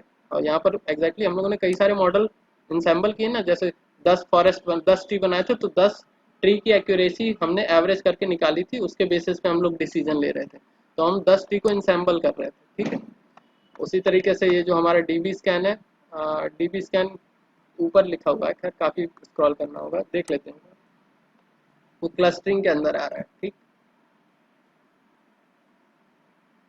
ये देखो sklearn डॉट क्लस्टर, तो ये एक तरीके का क्लस्टरिंग एल्गोरिदम है। ये एनॉमली डिटेक्शन नहीं, बट इसको यूज़ करते हैं हम लोग एनॉमली के लिए। ठीक, तो हम लोग वापस आते हैं इलिप्टिकल इन्वेलप पे, सॉरी, हाँ, इलिप्टिकल इन्वेलप पे, और इसको कॉन्फ़िगर करते हैं। ठीक है, तो हम लोगों ने sklearn कोवेरिएंस के अंदर से हम लोगों ने इलिप्टिकल इन्वेलप इंपोर्ट किया, और कोवेरिएंस के बेसिस पे ये क्या करता है, ये इलिप्ट ड्रॉ करता है, ये इलिप्ट ड्रॉ करता है। ठीक है, फिर उसके बाद हम इसको कॉन्फ़िगर करेंगे, बताएंगे कंटामिनेशन कितना है। रैंडम स्टेट, बस एक तरीके से बोल सकते हैं कि रैंडमली किस पॉइंट को चूज़ करना, जितना ज़्यादा आप लोग रैंडम स्टेट वो करोगे उतना ज़्यादा सफल होगा डेटा। ठीक है, उतना ज़्यादा रैंडमनेस होगी डेटा पॉइंट को चूज़ करने की। ठीक है, क्योंकि एक एक पॉइंट चूज़ करेंगे, फिर उसको चेक करेंगे कि वो पर्टिकुलर उसके अंदर आ रहा है कि नहीं, इलिप्ट के अंदर आ रहा है कि नहीं। ठीक, और फिर उसके बाद डेटा को हमने इस मॉडल पे फिट किया, फिट करने के बाद प्रिडिक्शन करेंगे, प्रिडिक्शन में अगेन 1 या -1 या फिर 0 -1 कुछ भी दे सकता है, हमें भी नहीं पता क्या देगा। ठीक है, आ, बस इसको आप लोग प्रिंट करके देख सकते हैं, प्लस उसने रिटर्न किया है या क्या कहते हैं माइनस रिटर्न किया। ठीक है, तो काम करते हैं, यहाँ पर प्रिंट भी कर दे रहे हैं, प्रिंट काउंट।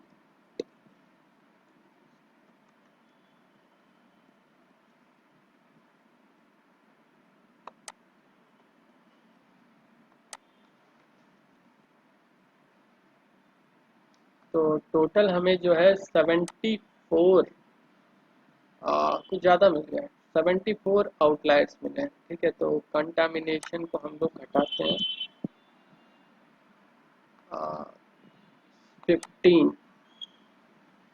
15 आउटलायर, और थोड़ा सा घटाते हैं 0.30 आउट, सॉरी 1,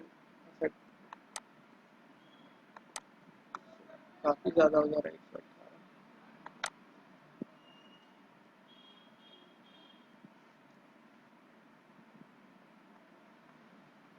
ओके, इसको ड्रॉ करते हैं, अभी समझ में आएगा कितने हमारे आउटलायर हैं।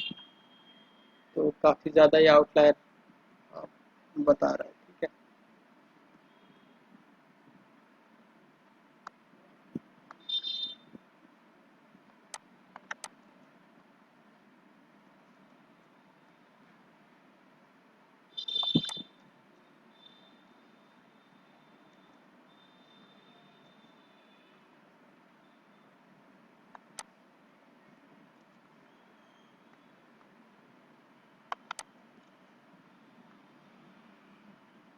अभी ठीक है, लगभग लगभग, और थोड़ा सा कम करके देखते हैं। अब परफेक्ट। तो अगेन आपको प्लॉटिंग से ही समझ में आएगा कि हमें एग्जैक्टली कितने आउटलायर्स मिल रहे हैं, कितने नहीं मिल रहे हैं। एक्चुअल में जितने आउटलायर हमें दिख रहे हैं वो एग्जैक्टली ये एल्गोरिदम उनको आउटलायर डिटेक्ट कर रहा है कि नहीं कर रहा है। ठीक है, तो यहाँ पर 0.02 पे हमें एग्जैक्टली जो है -3 के जो है 3 पॉइंट, -1 पे 3 पॉइंट मिले हुए हैं। ठीक है, तो इस तरीके से हम लोगों का जो आउटलायर है, सॉरी, इलिप्टिकल इन्वेलप है, आउटलायर डिटेक्ट करता है। क्या करता है, पूरे डेटा फ्रेम में पूरे डेट सॉरी पूरे डेटा सेट का जो डिस्ट्रीब्यूशन होगा उस डिस्ट्रीब्यूशन पे एक इलिप्स ड्रॉ करेगा, उस इलिप्स के अंदर जितने डेटा पॉइंट आ जाएंगे वही हमारे क्या होंगे, एग्जैक्टली नॉर्मल पॉइंट होंगे, और बाकी सारे के सारे पॉइंट क्या होंगे, एक तरीके से एनॉमली होंगे। ठीक है, तो बाकी अच्छा, आज आज के लिए हम इतना ही रखते हैं, क्योंकि अभी और भी हैं काफ़ी सारे एल्गोरिदम है। ठीक है, अम, एक असाइनमेंट है आप लोगों का। हम एक टूवर्ड्स डेटा साइंस का अ, एक ब्लॉग भेजेंगे आप लोगों को, उस ब्लॉग को पढ़ना है। ठीक है, टूवर्ड डेटा साइंस का एक ब्लॉग है, उस ब्लॉग को आप लोगों को पढ़ना है। और बेसिकली वो ब्लॉग किस पे है, वो दूसरे डेटा जैसे अभी तक हम लोग जो अनोमली डिटेक्ट कर रहे हैं वो न्यूमेरिक टाइप के डेटा सेट पे डिटेक्ट कर रहे हैं। ठीक है, न्यूमेरिक टाइप के डेटा सेट पे। ठीक, अ, आप लोगों को एक टाइम सीरीज डेटा सेट पे एक ब्लॉग, बहुत ही बढ़िया ब्लॉग लिखा हुआ है, नाम नहीं याद आ रहा है मुझे, बट किसी ने लिखा हुआ है, उस ब्लॉग को आप लोग को पढ़ना है। ठीक है, और उसमें जो कुछ भी आपको समझ में आता है वो कल बताना है। ठीक है, तो मैं आप लोगों को व्हाट्सअप कर दूंगा उस ब्लॉग को। उस ब्लॉग को आप लोग थोड़ा सा ध्यान से पढ़िएगा, और हो सके तो उसको इम्प्लीमेंट भी करना है। ठीक है, अगर हो सके तो, अगर आप लोग कर पा रहे हैं तो, नहीं कर पा रहे हैं कोई इश्यू नहीं है, बट कोशिश करना है। ठीक है, ठीक है, कोई इश्यू किसी को? मैंने ग्रुप में सेंड कर दिया है। ठीक है, anomaly detection in time series हाँ सर। Sensor data. ठीक है, तो इस ब्लॉग को ज़्यादा समय नहीं लगेगा, मुश्किल से हाँ आधा सर, घंटा मिल लगेगा। गया। ठीक है, मिल गया। हाँ, तो आधे घंटे के अंदर कल तक, लेकिन इसको कंप्लीट करना है, कल नहीं तो परसों तक। ठीक है,